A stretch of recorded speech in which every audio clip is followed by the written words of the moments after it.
एक जिंदा सांप राजा की लड़की के पेट में रहता था। सांप ने राजा की लड़की को अपने वश में किया हुआ था। जब रात होती तो वो कुछ देर के लिए राजकुमारी के मुख से बाहर निकलकर जंगल की तरफ चला जाता और सुबह होने से पहले ही वो फिर से उसके अंदर चला जाता। राजकुमारी इस बात से बिल्कुल अनजान थी कि उसके अंदर एक सांप ने डेरा डाला हुआ है। अनजाने में वो पूरी तरह से उस नाग के वश में थी। राजमहल में किसी को भी इस बात की भनक तक नहीं थी कि राजकुमारी के अंदर एक 7 फुट का सांप रहता है। सभी यही समझते कि पता नहीं राजकुमारी को क्या बीमारी लग गई जिसके कारण वो हमेशा अचेत रहती है। बड़े से बड़े वैद्य और हकीम भी इस बात का पता नहीं लगा पाए। लखन जब राजमहल के अंदर गया तो उसने देखा कि वहाँ पर बहुत सारे वैद्य और हकीम राजकुमारी को ठीक करने के लिए लगे हुए हैं। एक कोने में खड़े होकर चुपचाप लखन ये सारा माजरा देखने लगा। जब शाम का समय हुआ तो सभी हकीम और वैद्य धीरे धीरे करके वहाँ से चले गए। तब लखन राजा के मंत्री के पास गया और बोला, मंत्री महोदय, सभी अपना प्रयास कर चुके हैं, अब एक मौका मुझे भी दिया जाए।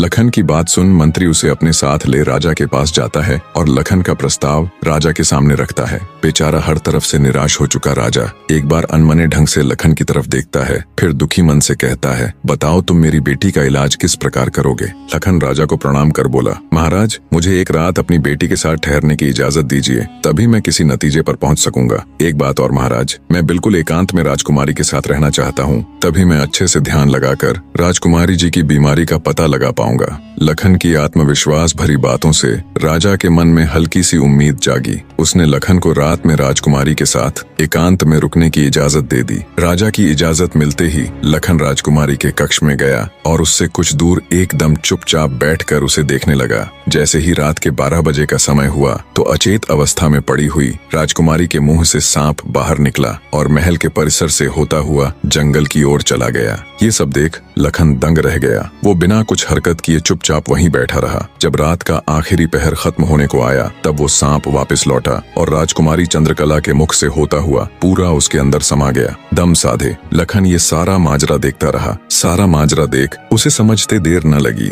कि राजकुमारी की सारी बीमारी की जड़ ये सांप ही है। सुबह हुई तो राजा चंद्रसेन डर और बेसब्री के मिश्रित भावों के साथ लंबे लंबे कदम रखता हुआ अपने मंत्री के साथ राजकुमारी के कमरे में आया और बेसब्री से उसने लखन से पूछा, बताओ लड़के, तुम किस नतीजे पर पहुंचे? क्या मेरी बेटी ठीक हो जाएगी? लखन बोला, महाराज, मुझे राजकुमारी की बीमारी का पता चल गया है और ईश्वर ने चाहा तो वो जरूर ठीक हो जाएगी। आप मुझे एक रात का समय और दीजिए और मेरे लिए एक तलवार, एक मिट्टी से भरी हुई बड़ी सी बाल्टी का इंतजाम कर दीजिए। लखन की बात सुन राजा को बहुत सुकून मिला। उसने मंत्री को लखन के द्वारा मांगा गया सारा सामान उसे देने का निर्देश दिया। अब सभी को इंतजार था तो बस रात का।